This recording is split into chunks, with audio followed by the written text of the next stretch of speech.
Welcome to the Sleepy Bee Witch's Garden!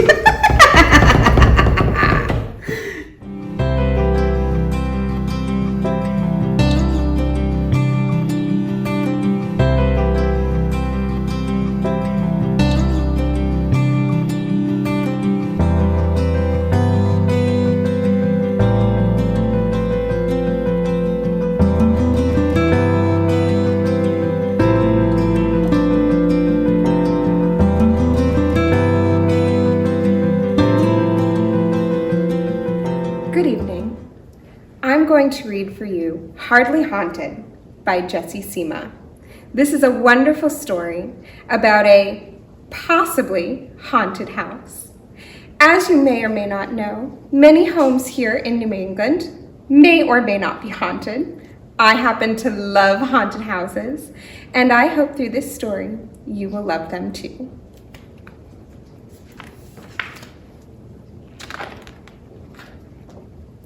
Hardly Haunted. There was a house on a hill, and that house was worried. I'm a house, thought the house. People are supposed to live in me, but no one did. Which was pretty suspicious. I think, thought the house, I might be haunted. The house did not want to be haunted. Who would want to live in a haunted house? If I'm on my very best behavior, she thought, maybe no one will notice how spooky I am.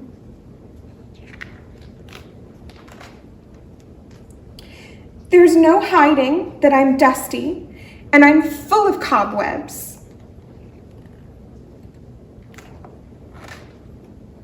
But if I hold still, maybe my doors won't creak.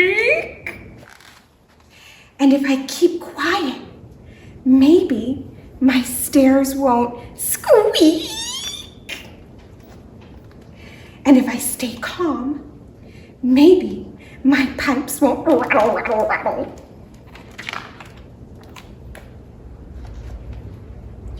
Oh, this isn't working, she thought. I'll have to try harder.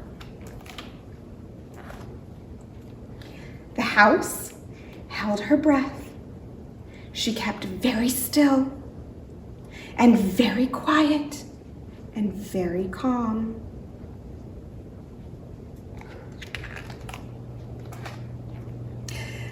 I think I'm doing it. And she almost was. But then the wind came. Rustle, rustle, rustle.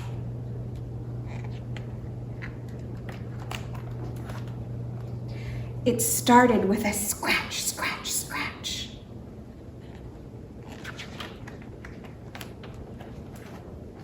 And a flicker of lights. Her foundation began to groan. And a gust through her roof let out a woo into the night. Whoa, thought the house. That was fun. Once the wind had gone, the night was quiet, still and calm. But the house did not have to be. She liked being noisy. Maybe she liked being haunted. But that didn't keep the house from feeling lonely. I'll just have to find people who like that I'm spooky, she thought. A family who will help this haunted house become a haunted home. That's when she saw them coming up the hill.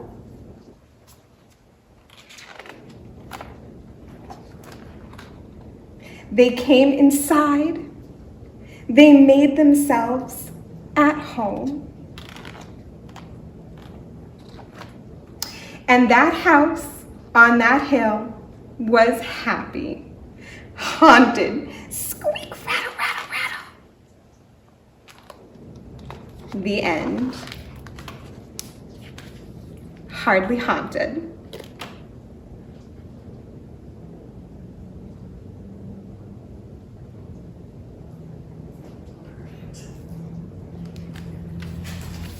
It was amazing.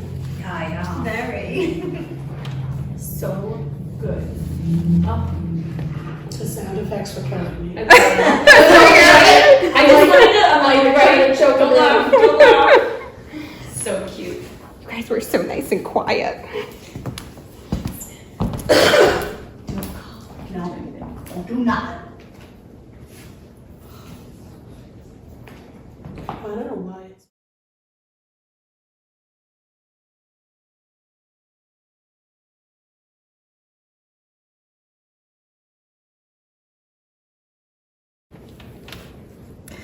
The Witch Who Was Afraid of Witches by Alice Lowe and pictures by Jane Manning. This story is about a little witch who thought she wasn't magical, but then with the help from a friend, she found her very own form of magic. I can't say that. What did I say? So sorry. It's gonna be the longest one ever. The Witch Who Was Afraid of Witches by Alice Lowe and pictures by Jane Manning. This story is about a little witch who thought she wasn't magical, but with the help of a friend, she realized that she actually was.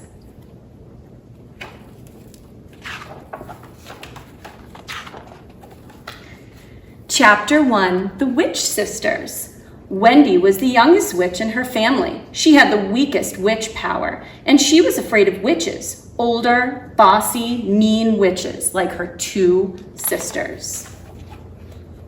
Her oldest sister, Polly, knew everything. She knew where to get the best sassafras wood for broomsticks and the best frog's toes for witches' brew, and she knew the best books for witches' spells, too. One day, Polly was going to the sassafras grove. "Take me with you," Wendy begged. Polly said, "You're too young. You don't even have the right kind of wood in your broomstick. You don't know anything, and you'll never learn." Wendy's middle sister, Wog, knew how to do everything best. She flew the fastest of any witch in the valley and cackled the loudest. She cackled, "Ha ha ha, I'll get you." And she really got you.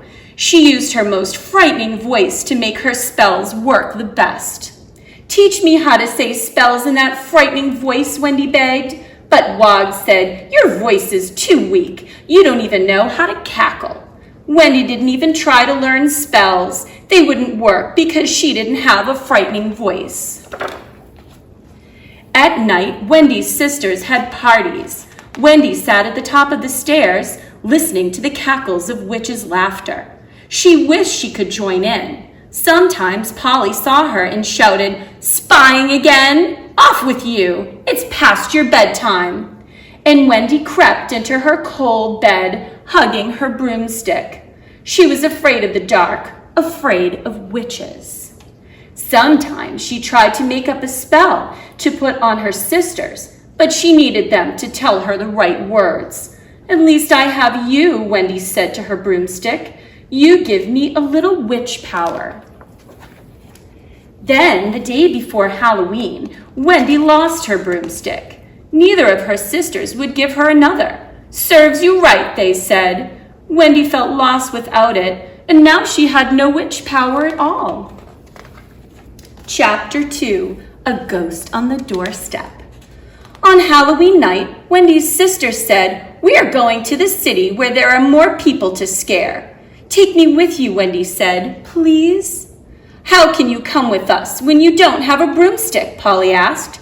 "Can't I ride with you?" asked Wendy. "No, you would make the broomstick too heavy. Stay here, and don't let any trick-or-treaters in. They eat our candy and squirt shaving cream on the rug."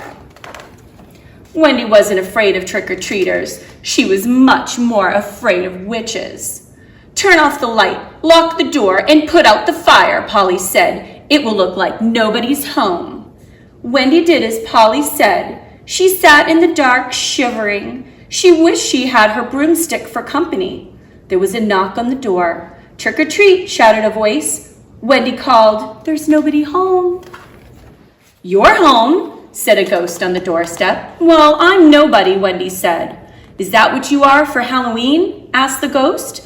"Are you nobody?" "Yes," Wendy said, "but I'm dressed as a witch." "You don't come trick-or-treating. Why don't you come trick-or-treating with me?" asked the ghost. "I'm Roger, and my best friend Billy went trick-or-treating with his other best friend. Let's follow them and scare them." "That sounds good to me," Wendy said, "though I'm not very good at scaring people. Mostly, I'm scared of witches." "You'll catch on," said Roger. "You just go woo, woo, woo."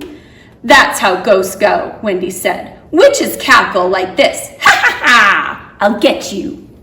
"Very good," said Roger. "You sound like a real witch." "Do I?" Wendy asked. "I never thought I could cackle before. But I can't be a real witch without a broomstick. I lost mine." "If that's all you need, we have an old one at home." "Come with me," said Roger. Chapter 3, At Roger's House. They walked up a hill to Roger's house. Roger's mother gave Wendy hot chocolate and a candied apple and a broomstick. Roger said, "Get on. Let's see you ride."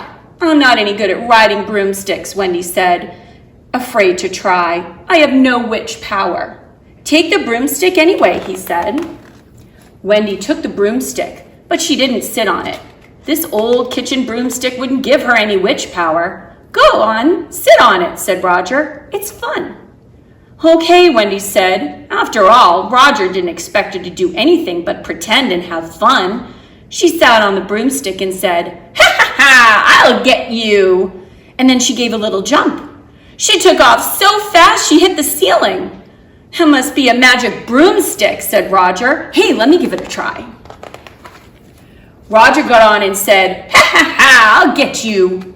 And then he gave a little jump, but nothing happened. "Darn it, it doesn't work," he said. "I'll try it," said Roger's mother. She sat on it and cackled and gave a little jump, but nothing happened again.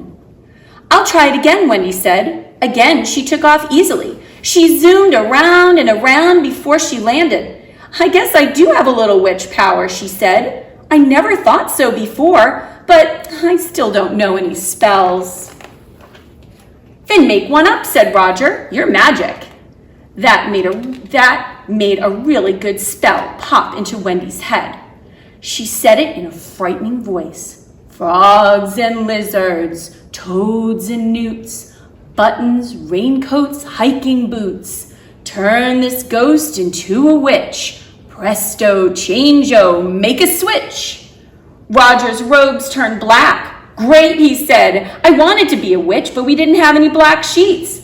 But I need a pointed hat." "Oh, that's easy," Wendy said. "I don't even have to think about that one. Stew and brew and cat and bat. Give this witch a pointed hat."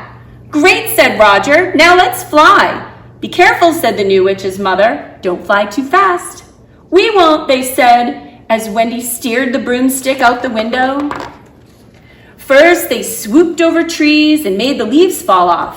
And then they swooped into the party where Billy and his other best friend were ducking for apples. Billy and his friend were so scared they ran home crying. Suddenly, the clock struck midnight. "I'd better fly you home," Wendy said.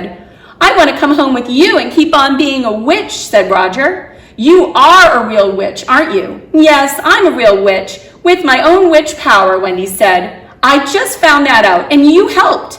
But I have to turn you back into a ghost and take you home. Your mother would really miss you."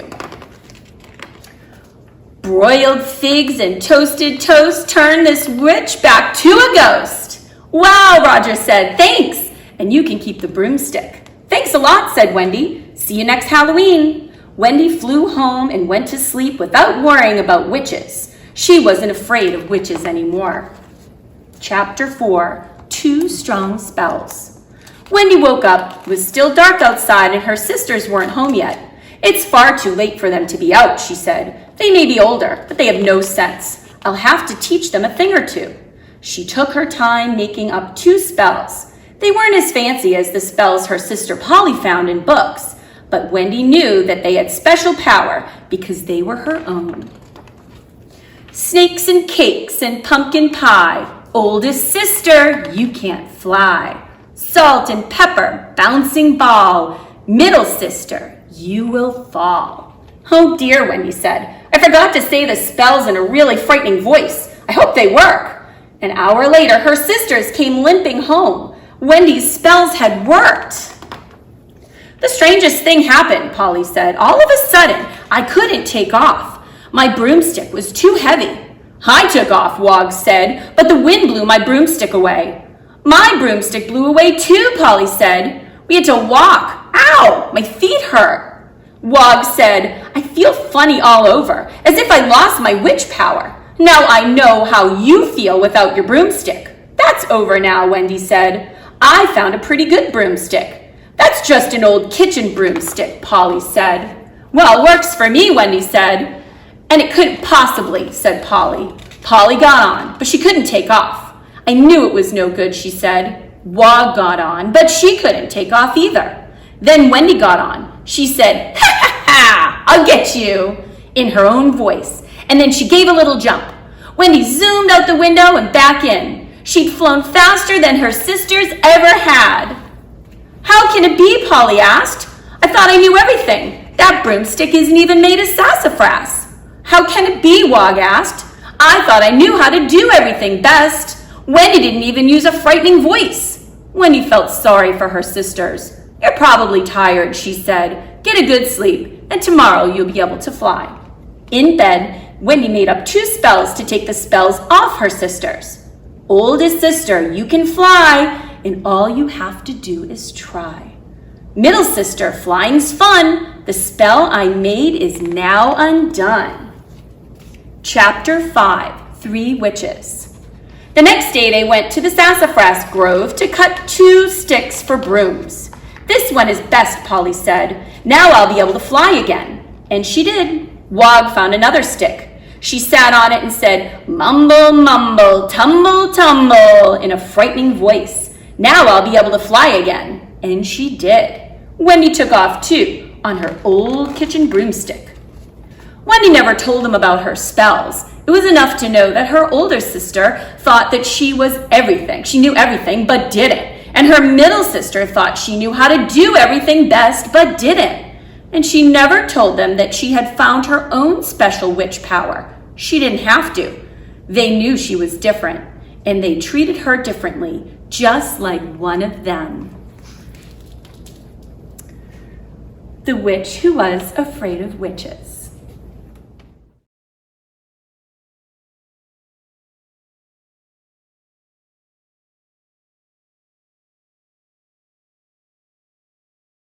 Gerber. Okay.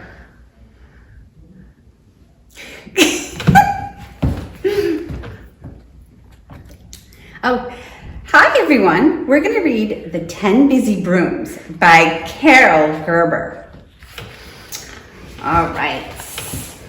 First little witch on a long speedy broom saw another sweeping webs from a dusty tomb.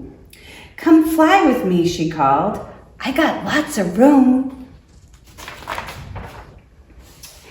2 little witches spied a third on the run.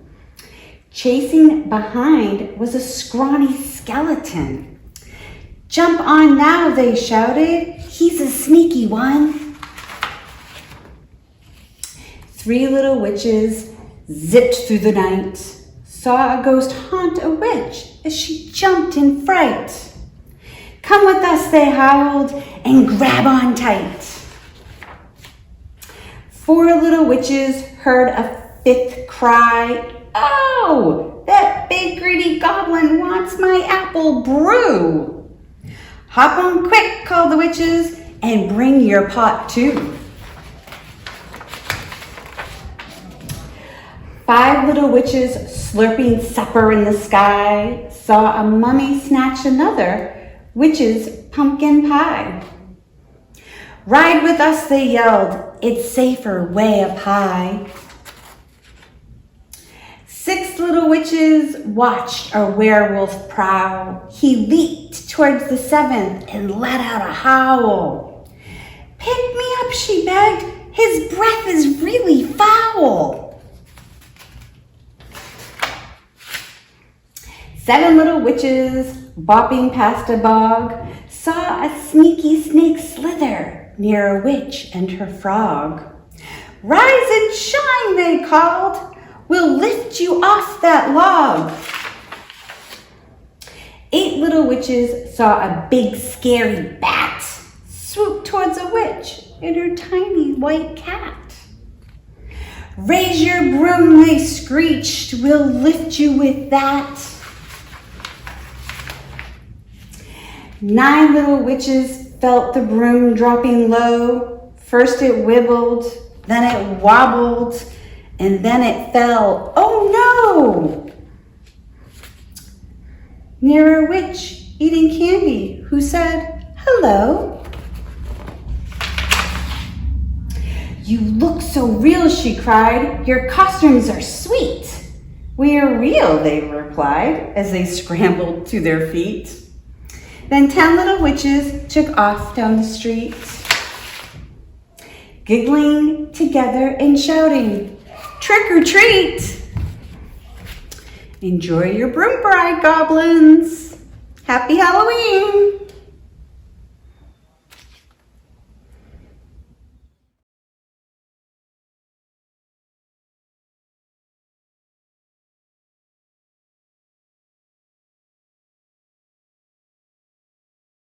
Now you know it's okay. So just give us a practice and then you can. Okay, Room on the Broom. Story by Julia Donaldson, pictures by Axel Scheffler. And why did you pick this book? I picked this book because it's about friendship and it's fun and it's all in a poem form. Okay. So should I start again? Hello everyone, I picked Room on the Broom. The story is by Julia Donaldson and the pictures are by Axel Scheffler. And I picked this book because it's a fun book about friendship and it's all in a poem form. The witch had a cat and a hat that was black and long ginger hair and a braid down her back. How the cat purred and how the witch grinned as they sat on a broomstick and flew through the wind. But how the witch wailed and how the cat spat when the wind blew so wildly it blew off the hat.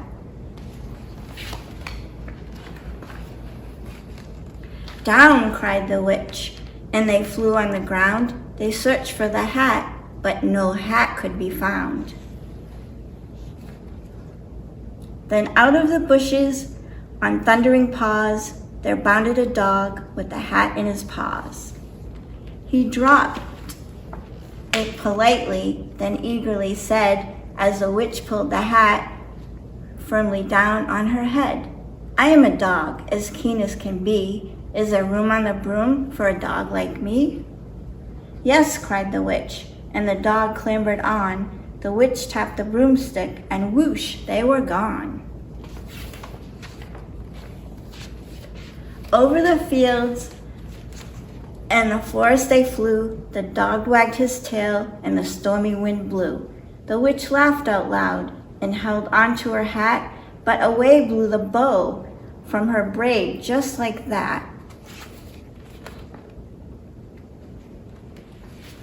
"Down!" cried the witch, and they flew to the ground. They searched for the bow, but no bow could be found. Then out from a tree, with an ear-splitting shriek, there flipped a green bird with a bow in her beak. She dropped it politely and bent her head low, then said as the witch tied her braid in the bow, "I am a bird as green as can be. Is there room on the broom for a bird like me?" "Yes," cried the witch, and the bird fluttered on. The witch tapped the broomstick, and whoosh, they were gone. Over the reeds and rivers they flew. The bird shrieked with glee, and the storm wind blew. They shot through the sky to the back and beyond. The witch clutched her bow, but let go of her wand. Down, cried the witch, and they flew to the ground. They searched for the wand, but no wand could be found. Then all of a sudden, from out of a pond, leaped a dripping wet frog with a dripping wet wand. He dropped it politely, then said with a croak, as the witch dried the wand on a fold of her cloak, I am a frog, as clean as can be. Is there room on the broom for a frog like me? Yes, said the witch, so the frog bounded on. The witch tapped the broomstick, and whoosh, they were gone. Over the moors and mountains they flew. The frog jumped for joy.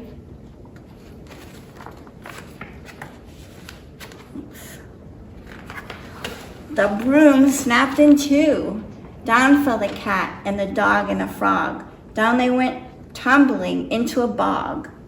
The witch half broomstick flew into a cloud, and the witch heard a roar and the scary wind blew. I'm a dragon, as mean as can be, and a witch with French fries sounds delicious to me. No, cried the witch, flying higher and higher. The dragon blew after her, breathing out fire. Help, cried the witch. Flying down to the ground, she looked all around, but no help could be found. The dragon drew near with a giant in his eyes and said, just this once I'll have witch without fries. But just as he planned to begin on his feast, from out of a ditch rose a horrible beast. It was tall, dark and sticky, and feathered and furred. It had four frightened... Oh, I'm so nervous. It had four... Why don't you go back a page? It's okay. Don't be nervous. There's no rush. Just take your time. You were doing great. You were doing awesome. I didn't see you were nervous. Okay. I am a dragon, as mean as can be, and witch with French fries tastes delicious to me. No, cried the witch, flying higher and higher. The dragon flew after her, breathing out fire. Help, cried the witch, flying down to the ground. She looked all around, but no help could be found. The dragon drew near with a glint in his eyes and said, just this once I'll have witch without fries.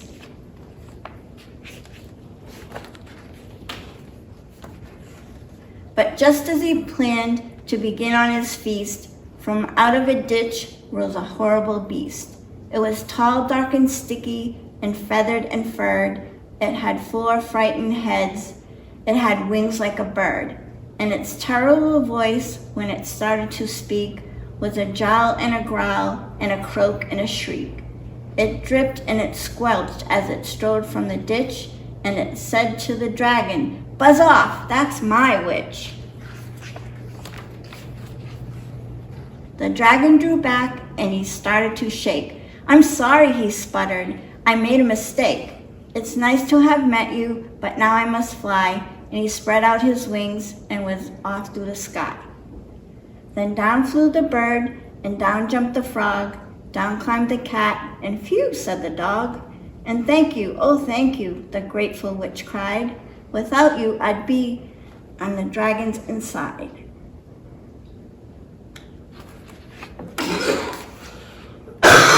Then she filled up her cauldron and said with a grin, find something, everyone, throw something in. So the frog found a lily, the cat found a cone, the bird found a twig, and the dog found a bone.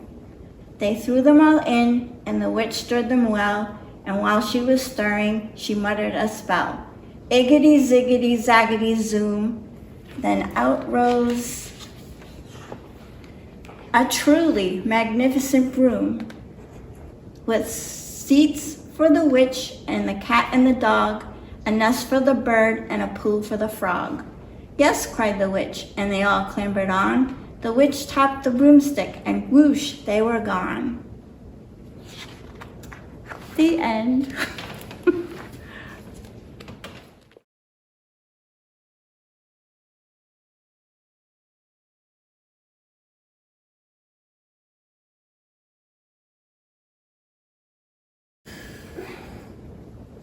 A Halloween Scare in New Hampshire, written by Eric James, illustrated by Marina LeRae. I love this because it's all about the different places in New Hampshire and everything spooky.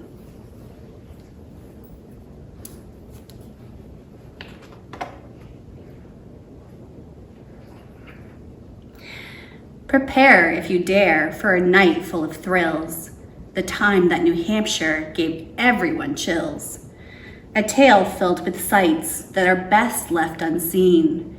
You ready? You sure? This was my Halloween.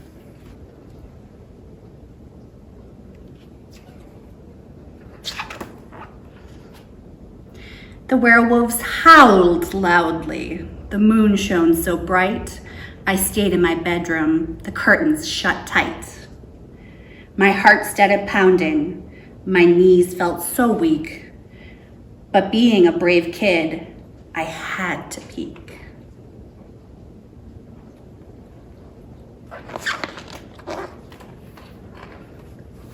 I pulled back the curtains, my mouth opened wide. An army of monsters had gathered outside. They staggered, they stumbled, they lurched down the streets, with bags full of cookies and candy corn treats. Emerging from the sewers and houses and stores came creatures and critters with ravenous roars.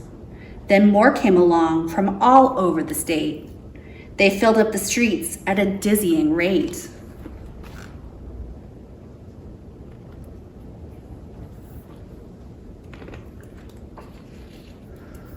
From Durham and Dover and Hanover too, a mountain of monsters, the motliest crew, all gathered together for one spooky night to seek out the living and give them a fright.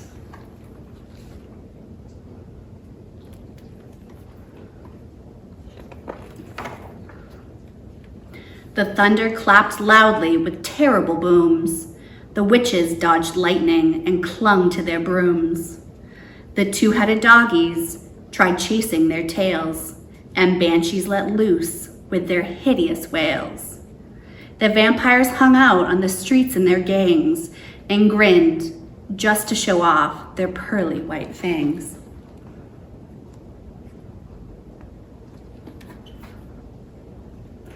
The mummies mowed loudly and swayed side to side, while Frankenstein stomped about town with his bride. The leprechauns filled up Plume Gorge full of frogs. They found the cog railway, then stole all the cogs. They painted the white mountains green for a laugh. They saw all the old covered bridges in half.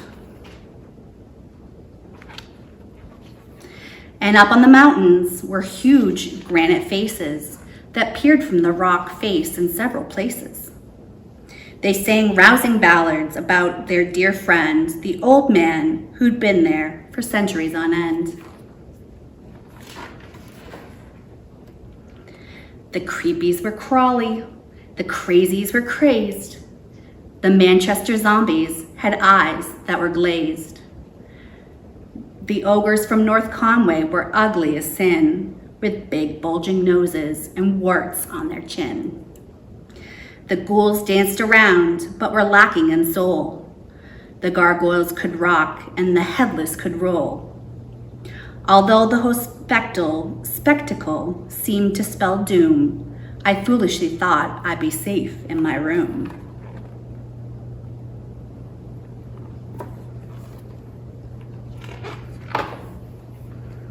But then, something happened that made my heart jump. From somewhere below me, I heard a big thump.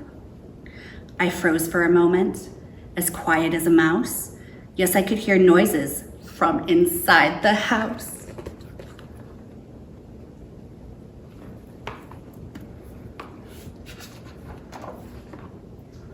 I put on my slippers and pulled on my robe.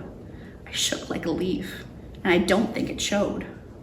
Then slowly but surely, I crept down the stairs, preparing myself for the biggest of scares. My hands trembled wildly. I opened the door. I still shudder now at the horror I saw. The stereo spat out some hideous sounds as dozens of monsters jumped madly around.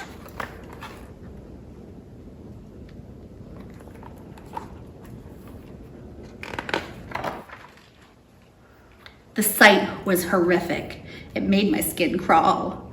These monsters were having their Halloween ball.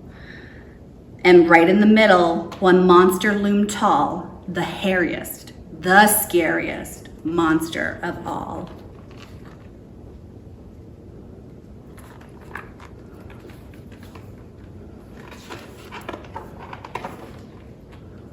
He turned around and saw me. I fell to my knees. I'm not very tasty, so don't eat me, please. He beamed ear to ear and broke free from the huddle, ran over and gave me a big monster cuddle.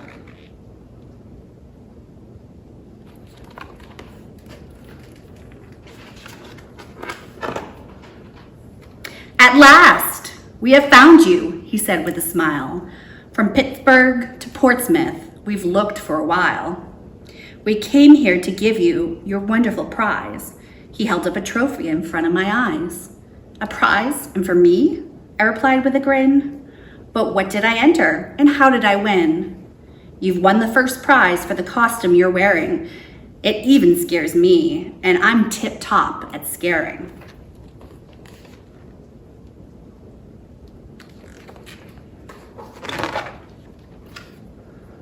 This isn't a costume. I'm just dressed as me. Exactly, the scariest thing you can be. A small human child with a cute button nose. Your teeth are so shiny, you've only 10 toes. No hair on your face and no horns on your head. The whites of your eyes are not glowing or red. A bone-chilling costume, a horrible sight. A worthy ensemble for Halloween night.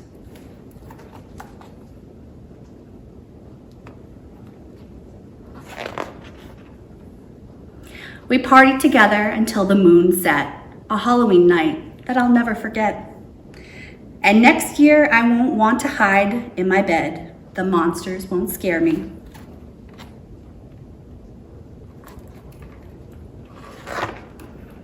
I'll scare them instead.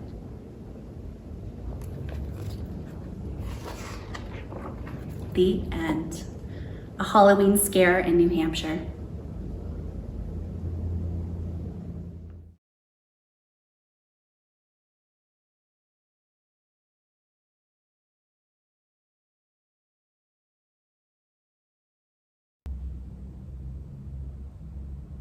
Hi, I'm Roxy, and I am here to share the tale of There's a Moose on My Broomstick. Don't you think a moose is a little bit too big to be able to amble onto a broomstick?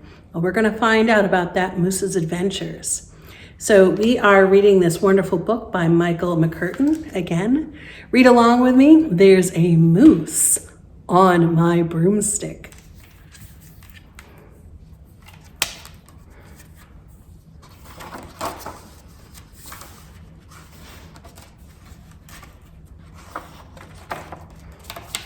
It was one of those gatherings in one of those places of strange-looking women with warts on their faces. They were wearing black capes and pointed black hats, and several were holding their own pretty black cats. 'Twas the pot they were stirring, and their chanting so silly that they caught the attention of my good friend Willie.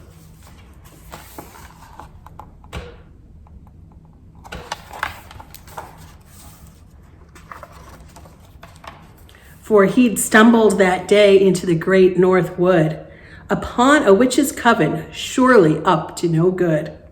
Yet it wasn't the witches or their bubbling brew. What grabbed Willie's eyes were the brooms that they flew. He'd seen them before on a cold autumn night, As they flew across the sky, 'twas a very strange sight. An old woman and a cat gliding high up on a broom, clearly lit up by a bright harvest moon.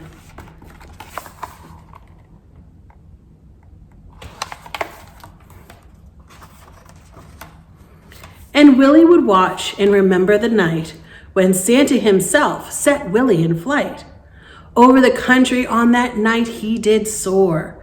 Now all he wanted was to fly once more. So he made up his mind, though it might mean his doom, our brave little moose Willie would borrow a broom.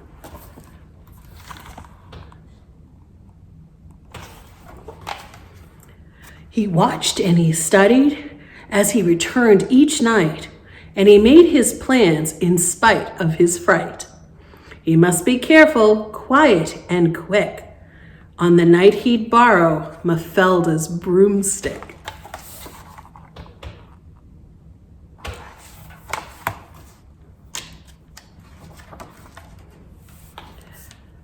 For once he was off, the witches would chase, and if Willie should lose that terrible race, there'd be no more North Woods for our brave Willie.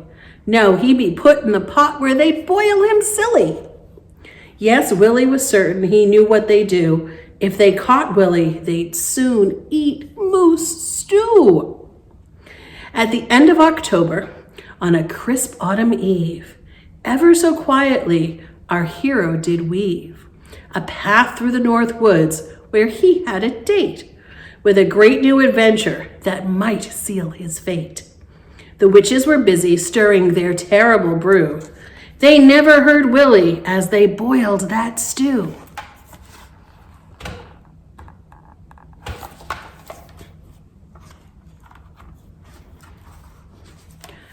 Quiet and quick, he grabbed for the broom.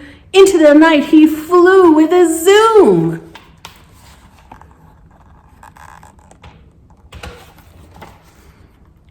As the best laid plans oft go awry, there came a surprise as he started to fly. As into the night he started to soar, there first came a beep and then came a roar. Who would have thought that a broom was that charmed would come equipped with a broomstick alarm?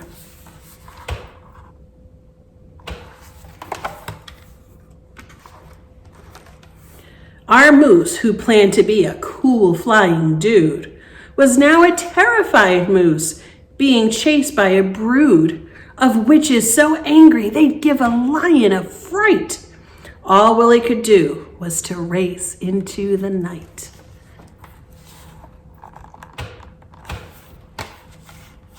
Mafelda herself may have stayed on the ground, but Willie counted 4 other witches around. He zigged and he zagged and he steered between trees. When he looked back, there were only 3.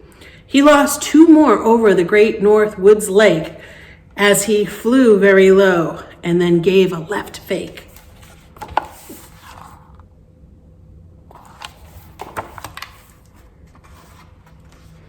Witch number 4, though she tried her best, finally gave up and stopped for a rest.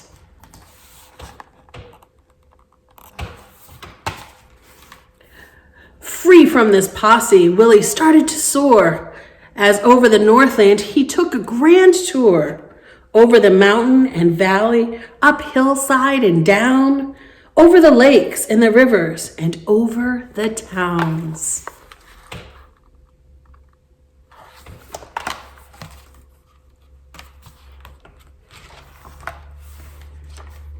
He was coasting along towards morning's first light when he suddenly beheld a very strange sight. There on a fence post in black cape and hat, softly weeping and alone, old Mafelda she sat. A witch with no broom is as useless as rust. By nighttime, said she, I'll have turned all to dust.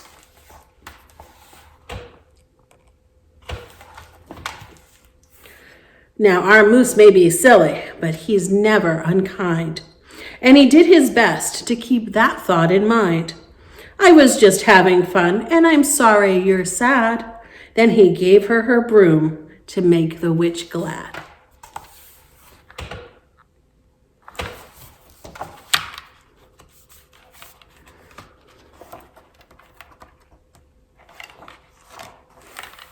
Now, on autumn nights, as you hear the winds moan, up in the north woods, standing alone, is one silly moose remembering his fright when he rode a witch's broomstick off into the night.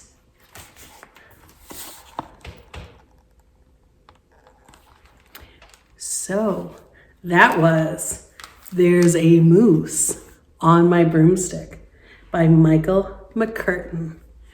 Truly hope you enjoyed our story. The sleepy bee. Witch is gone.